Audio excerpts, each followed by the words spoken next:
Bismillahirrahmanirrahim. Assalamualaikum warahmatullahi wabarakatuh. Perkenalkan, nama saya Yoga Anugrah dengan NPM 2075373, program studi Manajemen Informatika kelas MI 2B. Pada video kali ini saya akan menjelaskan tentang project 2, yaitu tentang konsep physical design dengan tema COVID-19, mata kuliah sistem basis data. Jadi ini adalah konsep desain, yang mana konsep desain ini sudah saya jelaskan pada project pertama. Pada kali ini saya akan melanjutkan tentang physical design. Untuk physical design ini kita memerlukan aplikasi data modeler. Ketika kita sudah membuat konsep desain seperti ini, maka kita lakukan engineer agar kita dapat melihat physical desainnya atau desain fisiknya. Jadi inilah desain fisik dari konsep desain yang sudah saya buat. Maka dia di sini muncul relasi-relasi baru, ada relasi 1, relasi 2, dan relasi 3. Sebelum itu saya akan menjelaskan dulu apa itu physical model. Jadi physical model itu adalah pemodelan data, proses penciptakan model data untuk data yang akan disimpan dalam database. Nah, kemudian untuk physical design sendiri itu adalah model data yang menjelaskan bagaimana sistem akan diimplementasikan menggunakan sistem DBMS tertentu. Model ini biasanya dibuat oleh DBA dan dikembangkannya. Tujuannya adalah untuk implementasi aktual dari sebuah database. Ini adalah physical design-nya. Ketika kita besarkan atau kita lebarkan, ini akan muncul mana yang integer, mana yang varchar, dan sebagainya. Saya akan menjelaskan satu persatu dari entitas-entitasnya.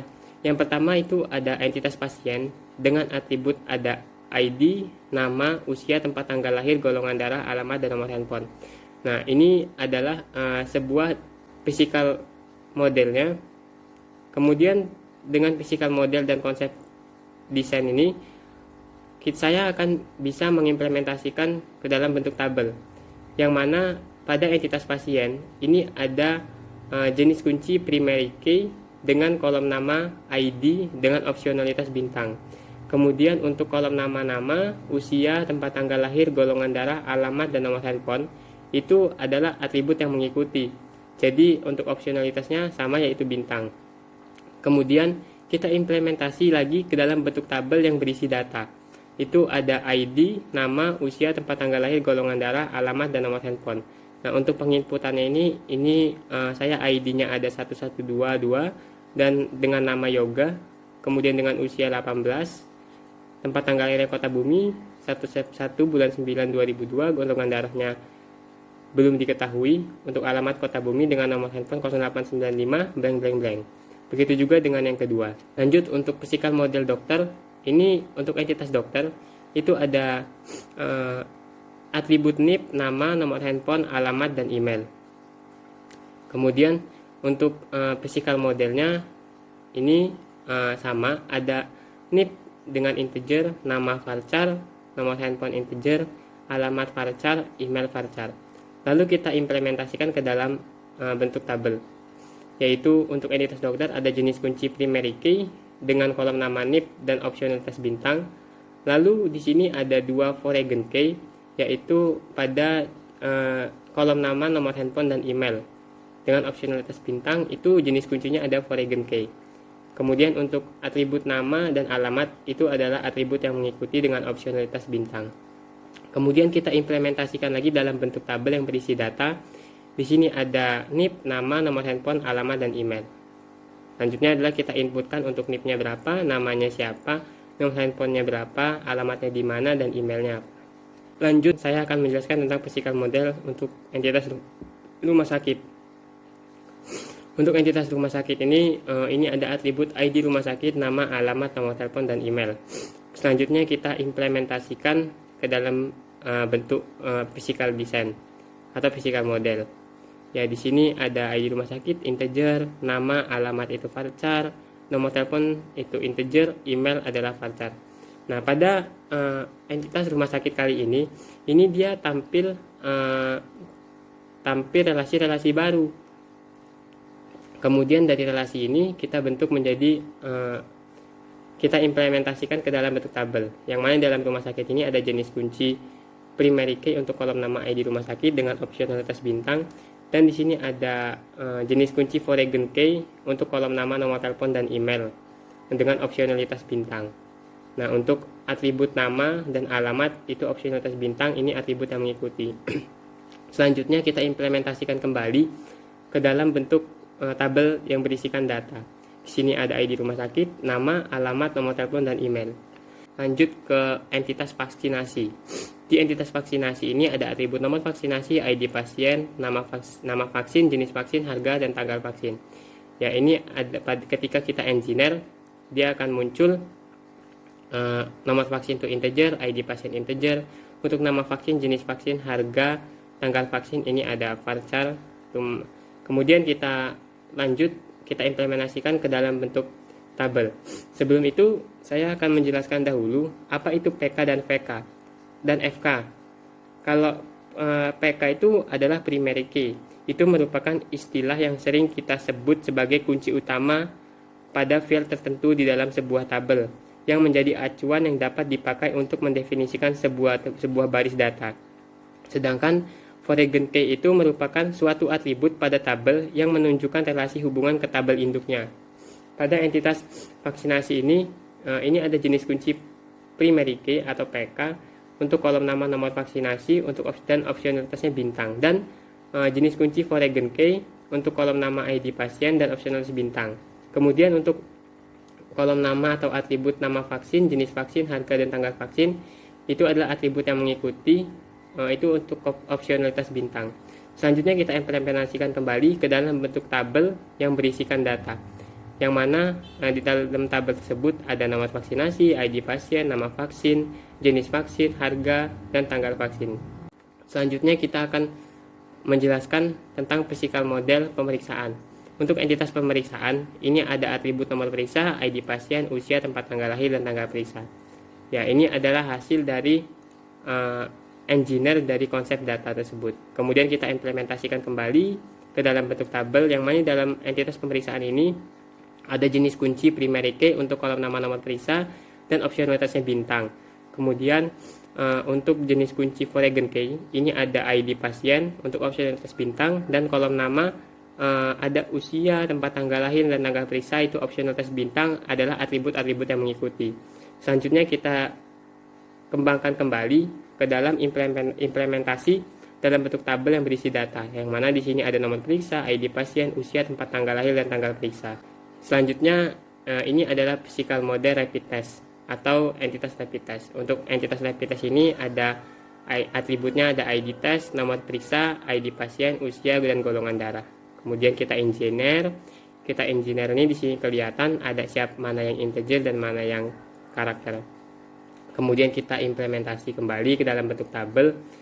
Untuk primary key pada entitas rapid test ini ada ID test itu bersifat primary key dengan option test bintang, dan untuk kolom nama, nomor periksa, dan ID pasien itu memiliki jenis kunci foreign key dengan opsionalitas bintang. Kemudian atribut-atribut yang mengikuti itu ada kolom nama, usia, dan golongan darah. Lalu kita implementasi ke dalam bentuk tabel yang berisikan data. Ini ada ID test, nomor periksa, ID pasien, usia, dan golongan darah. Ya, ini physical model swab test. Ini sama saja seperti yang saya sudah jelaskan pada physical model rapid test tadi. Selanjutnya adalah physical model pada entitas laboratorium. Untuk entitas laboratorium ini ada atribut ID lab, nomor periksa, ID pasien, usia, tempat tanggal lahir, golongan darah, dan tanggal. Kemudian tadinya kita engineer, maka ini keluar. Kemudian kita implementasikan ke dalam bentuk tabel, yang mana pada entitas laboratorium ini ada jenis kunci primary key untuk kolom nama ID lab dengan opsionalitas bintang, dan jenis kunci foreign key untuk kolom nama, nomor periksa, dan ID pasien dengan opsionalitas bintang. Kemudian kolom nama usia, tempat tanggal lahir, golongan darah, dan tanggal ini adalah atribut-atribut yang mengikuti dengan opsionalitas bintang. Lalu kita implementasi kembali ke dalam bentuk tabel yang berisi data. Di sini yang mana ada ID lab, nomor periksa, ID pasien, usia, tempat tanggal lahir, golongan darah, dan tanggal. Selanjutnya adalah physical model tentang entitas keterangan sampel. Untuk entitas keterangan sampel ini ada atribut nomor sampel, ID lab, ID pasien, nomor periksa, tanggal, dan deskripsi. Ya, ini adalah hasil dari engineer-nya. Kemudian kita implementasikan ke dalam bentuk tabel, yang mana pada jenis kunci primary key itu ada kolom nama nomor sampel dengan opsionalitas bintang, dan ini ada jenis kunci foreign key untuk kolom nama ID lab, ID pasien, dan nomor periksa. Ini dengan opsionalitas bintang. Kemudian untuk kolom nama tanggal itu ada opsionalitas bintang, nyata atribut yang mengikuti. Kemudian juga ada deskripsi, ini opsionalitasnya O. Ini juga atribut yang mengikuti. Kemudian kita implementasikan kembali ke dalam bentuk tabel yang berisi data. Di sini ada nomor sampel, ID lab, ID pasien, kemudian ada nomor periksa, tanggal, dan deskripsi. Ketika kita sudah tahu tabel-tabel tersebut primary key-nya apa, foreign key-nya apa, di sini ada relasi antar tabel, yang mana pada entitas keterangan sampel itu ada foreign key nomor periksa, yang mana foreign key nomor periksa ini diambil dari primary key pada entitas pemeriksaan. Kemudian di keterangan sampel juga ada foreign key pada ID pasien. Ini diambil dari primary key pada entitas pasien. Kemudian untuk foreign key yang terdapat di keterangan sampel itu ada ID lab. Ini diambil dari primary key pada entitas laboratorium. Kemudian untuk swab test dan rapid test itu ada foreign key ID pasien.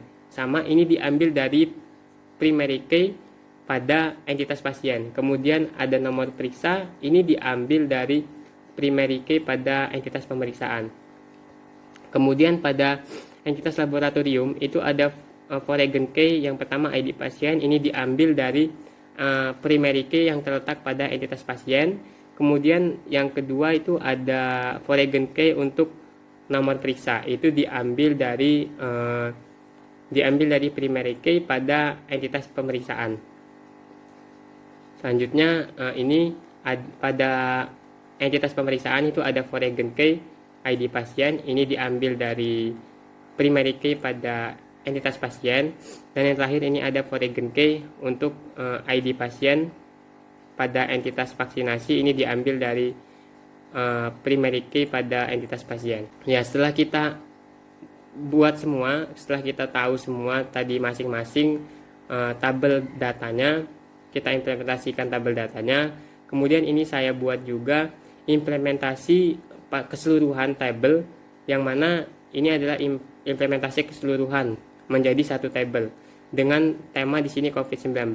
Itu ada ID pasien, usia, tempat tanggal lahir, golongan darah, alamat, nama dokter, ID rumah sakit, nomor periksa, nomor vaksinasi, tanggal periksa, jenis vaksin, harga vaksin, ID tes rapid, ID tes swab, ID lab, dan sampel deskripsi. Di sini untuk ID pasien, ini kita isikan kalau misalkan dia akan melakukan vaksinasi, ini kita isikan dengan vak, terus nomor antriannya. Begitu juga apabila dia ingin melakukan tes rapid atau swab, kita di sini ada kodenya COV dengan antrian, nomor antrian. Kemudian usia, ada tempat tanggal lahir, golongan darah, alamat, nama dokter, ID rumah sakit, nomor periksa ini adalah nomor urut pada hari tersebut orang itu melakukan pemeriksaan yang keberapa. Nah, untuk nomor vaksin ini hanya diisi untuk pasien-pasien yang akan melakukan vaksinasi untuk tanggal, dan apabila pasien tersebut tidak melakukan vaksinasi seperti yang nomor 2 dan nomor 3, ini kita skip saja. Selanjutnya ada tanggal periksa, ada jenis vaksin. Jenis vaksin diisi hanya untuk pasien yang akan melakukan vaksinasi. Begitu juga dengan harga. Nah, untuk ID tes rapid ini diisi untuk pasien yang akan melakukan rapid. Begitu juga dengan ID tes swab. Ini diisi untuk pasien yang akan melakukan swab saja. Nah, kemudian untuk ID lab ini diisi untuk pasien-pasien yang sudah melakukan tes rapid atau tes swab. Untuk pasien yang melakukan vaksinasi ini tidak perlu diisi, yaitu harus di strip saja. Untuk sampel deskripsi ini apabila melakukan vaksinasi ini harus diisi dengan sudah divaksin keterangannya. Dan apabila melakukan rapid test, apabila dia positif, maka di sini sampel deskripsinya adalah positif COVID. Dan begitu juga untuk ID tes swabnya, untuk swab, rapid swab, untuk swab ini sampel deskripsinya apabila negatif, maka di sini ditulis negatif COVID. Ya, mungkin itu saja yang dapat saya sampaikan untuk project 2 ini. Terima kasih. Mohon maaf apabila ada kesalahan. Kepada Allah saya mohon ampun. Saya akhiri. Wassalamualaikum warahmatullahi wabarakatuh.